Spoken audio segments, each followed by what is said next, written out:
Call all hands. Beat to quarters.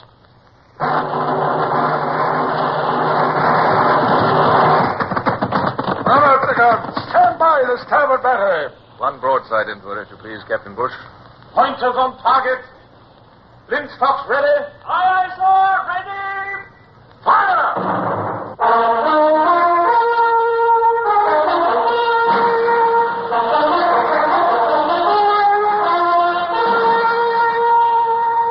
Presenting Michael Redgrave as C.S. Forrester's indomitable man of the sea, Horatio Hornblower.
Acting as governor of Le Havre, with all the hundreds of administrative problems involved, would suit me better in my present retirement than it did in those days when I was more restless and active. But having accepted the surrender of the city, I was forced to keep a tight hold on the reins until Whitehall should see fit to relieve me of that duty. In the meantime, a clear head and an iron hand were needed. For instance, the matter of the fishermen's deputation was but one of many where firmness were essential. But, Your Excellency, we are innocent fishermen. Indeed. My captain reports that just before he captured your boat, you just slipped out from Honfleur across the estuary. Honfleur is still under the rule of Bonaparte and is under blockade. I've no doubt that your soldier catch there at 3 times the price you could have obtained here in Le Havre. That, monsieur, is trading with the enemy. And it's within my power to have all 3 of you hanged without trial. I wish to retain the goodwill of all citizens of Le Havre, so on this occasion, I shall let you go. But your boat will remain with the prize court.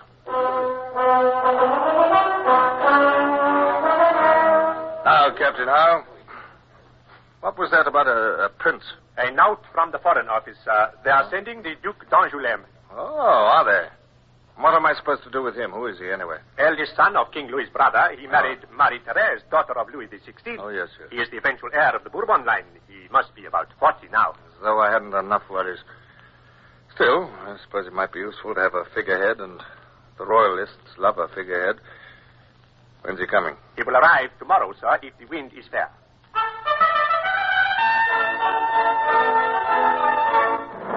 Massed bands burst into a triumphal march. Salutes roared from the guns. Seamen and soldiers presented arms.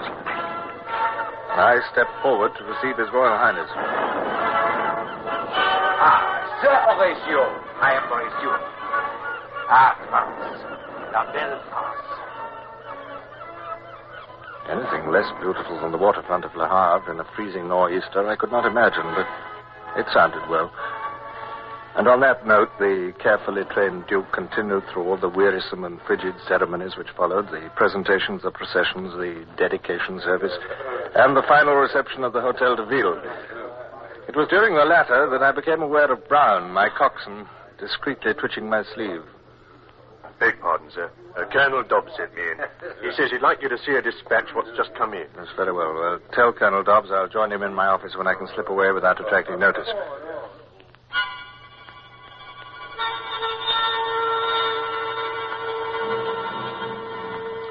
There you are, sir. Glad you managed to get away. I think the frogs are on their way out at last, sir. This message came through from Paris. Message from Paris? It was folded up in a button on the messenger's coat. He left Paris yesterday. Well, what does it say? This morning, siege artillery left the artillery park at Sablon by river, going downstream. It included the 107th Regiment. The guns were 24-pounders, and I believe there were 24 of them. 3 companies of sappers and a company of miners were attached. It is said that General Keogh will command. I do not know what other forces he will have. Bonaparte is still fighting desperately on 2 fronts, yet he still contrives to scrape a force to deal with us, because he knows we represent the deadliest menace to his power yet. However, it's useless to stand and complain. It's time for us to take the offensive. So I want a report on the roads between here and Rouen. Rouen, sir? Of course. Don't you see? The Seine is the answer to this. By water, those heavy guns can be moved far more quickly than by road. The barges are being towed downstream night and day. They must already be nearing Rouen. Brian, come here. Go and get Captain Bush away from the reception. Aye, aye, sir. Colonel Dobbs, send a messenger down to the squadron and give orders for the following to be assembled. Now, let me see. We shall require...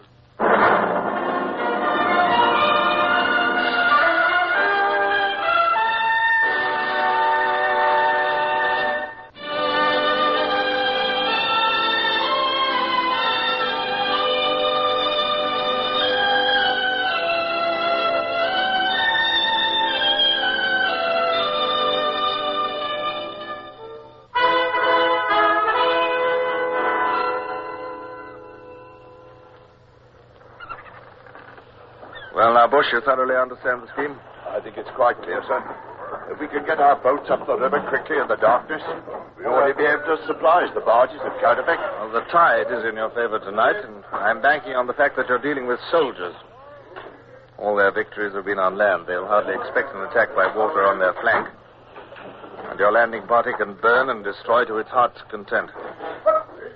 Well, I only have to wish you the best of good fortune now, Bush. I wish I were coming with you. Oh, that's impossible, sir. Half a dozen long boats on a river is no sort of command for a commodore. It's a perilous venture, Bush. It'll be all right, sir.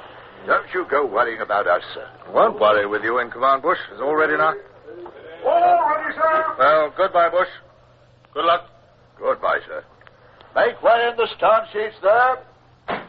Give way.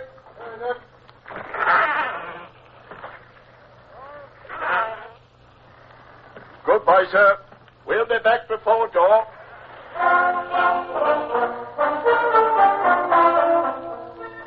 I prayed that Bush was right, but it was one thing to make comforting plans and quite another to watch men go off in the darkness to execute them.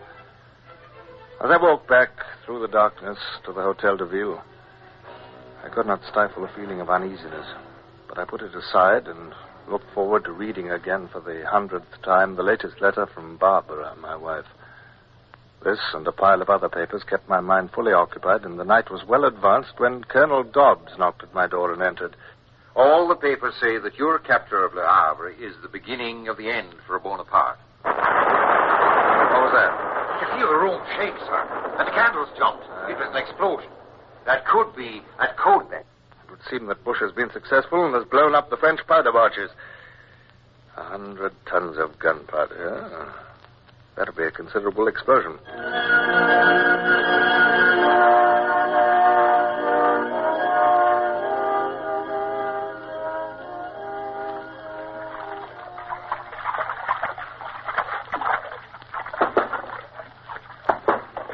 Oh, come in. Oh, good morning, Captain Hart. What is it? Morning, sir. 2 boats are coming down the estuary, sir. Only 2? Only 2, sir.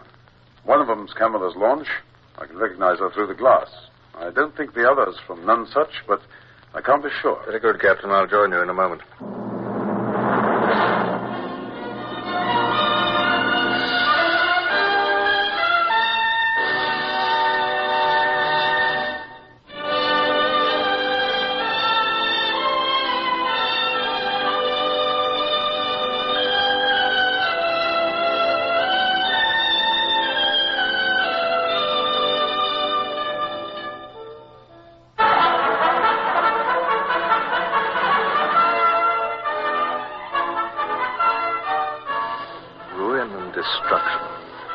5 boats lost out of 7.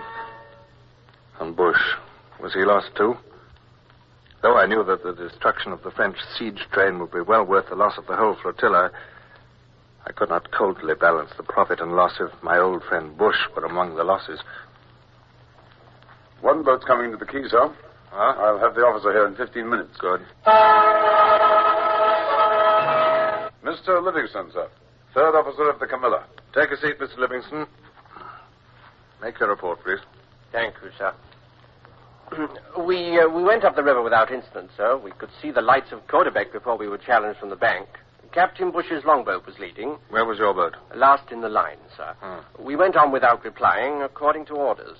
I could see 2 barges anchored in midstream and clusters of others against the bank. Yeah. My orders were to run alongside the one farthest downstream, which I did. Go on. There was a lot of musketry fire higher up, but only a few Frenchies where we were, so we chased them away. On the bank were 2 24-pounder guns on carriages. I had them spiked and then levered them off the carriages and into the river. Good. One fell on the barge underneath and went right through it, sank it like a stone. Yes. Well, and then what? Well, I led my party along the bank. There was a lot of shot there, just landed from the next barge. I left a party to scuttle the barge and roll the shot into the river and went on myself with about 15 men. Mm-hmm. The boat's crew of the Flame were there fighting, but the French ran away when we joined in. There were guns on shore and on barges. We spiked them all through the ones that were landed in the river and scuttled the barges. Ah. Well, excellent work.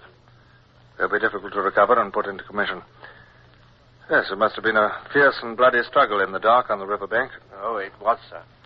Just then we heard drums beating and a whole battalion of infantry came down on us. My orders were to retire if opposed in force, so we ran back to the boats, and the soldiers were firing at us from the bank when the explosion came. Yes, the explosion, what was that? It was the powder barges higher up the river, sir. Yeah. I don't know who set them off. Maybe it was a shot from the shore. Maybe Captain Bush... You've not been in touch with Captain Bush since the attack began? Oh, no, sir. He was at the other end of the line. Yes, I see. Well, you better go and get some rest, Mr. Livingston. You've done splendidly. I shall see that an account of your actions reaches the proper quarters. Thank you, sir. I only obeyed orders.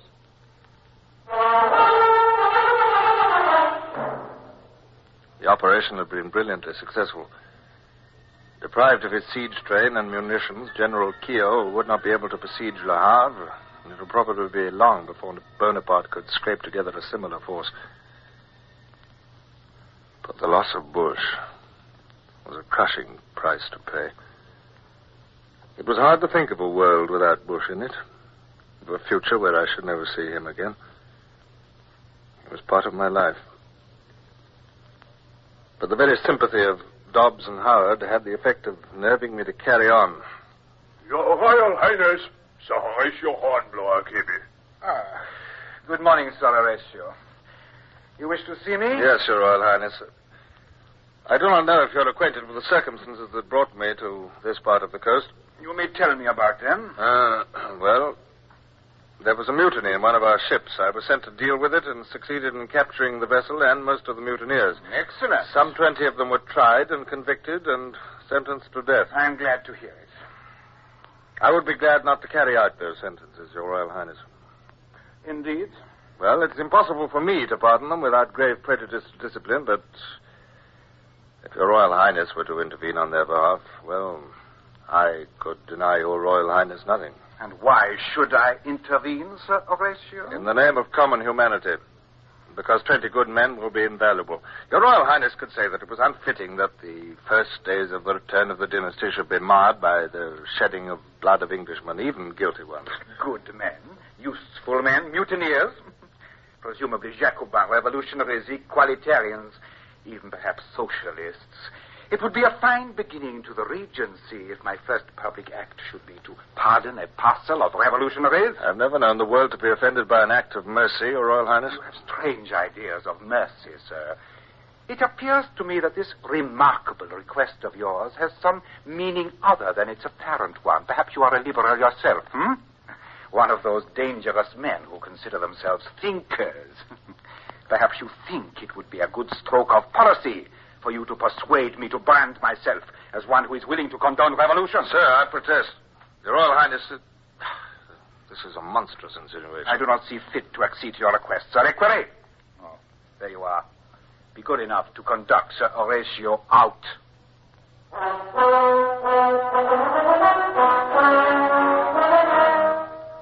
As I strode with burning cheeks past the courtiers and sentries, I was almost blind with fury.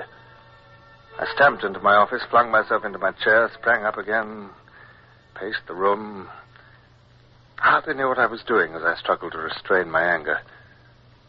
Dobbs and Howard gave one astonished stare at me and then bent studiously over their desks. But as my anger began to subside, a plan formed in my mind. I sat down again at my desk and addressed Captain Howard. I want those French fellows brought in here, the ones who came with the Duke, the Equerry, the Chevalier d'Honneur, and the Almoner. You fetch them in now, will you? I'll get them right away, sir. Colonel Dobbs, I'll trouble you to make ready to write at my dictation. Please show no surprise at anything I may ask you to write. Oh, that was quick work, Howard. I met them in the corridor, sir. Good. Well, gentlemen, I've asked you to come to hear the letter I'm about to dictate and send to my Prime Minister.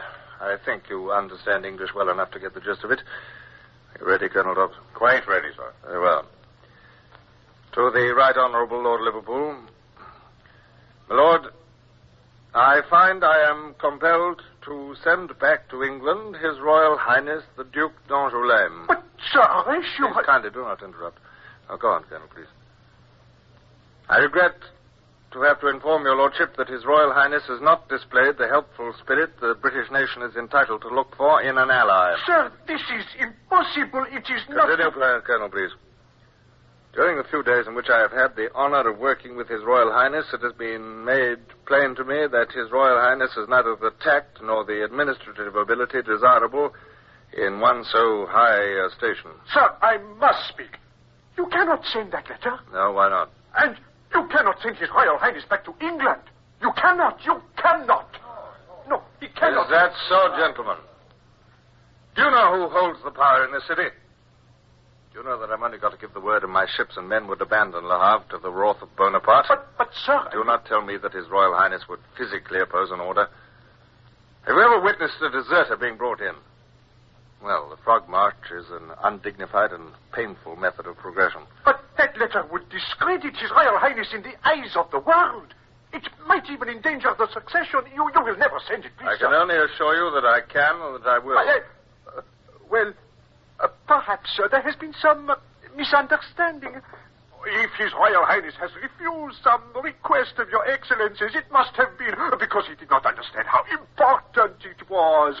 If Your Excellency would allow us to make further representations to His Royal Highness, I know... Yes, sir. If you would allow that, I'm sure His Royal Highness would understand. Ah. And what do you think, Colonel Dobbs? I'm sure he would.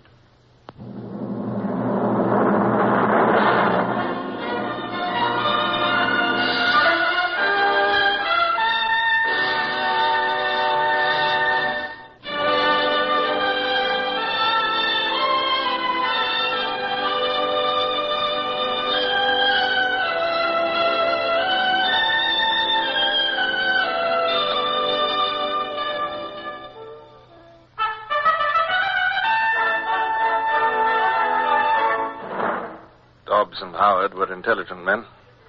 They took their cues without a word and added their pleadings to those of the Duke's staff. Nevertheless, it was only after considerable persuasion that I at last reluctantly allowed myself to agree that further representation should be made by the staff.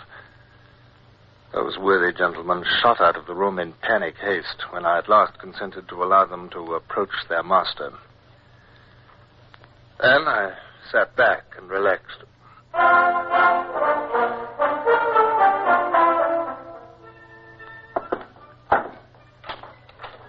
Begging your pardon, sir. What is it, But Brown? His Royal Highness would like to come and see you, sir, if Your Excellency could kindly spare a few minutes. He's coming to you. My word, sir, he must be in a panic. I'm begging your pardon, sir, but I got a peep into His Royal Highness's room. He was hopping about like a monkey and using language I wouldn't have thought the Royal Highness would have known. Yes, thank you, Brown. That's enough. Captain Howard, be so good as to wait upon His Royal Highness. Inform him that I'll receive him in 15 minutes, when I've disposed of my more urgent business.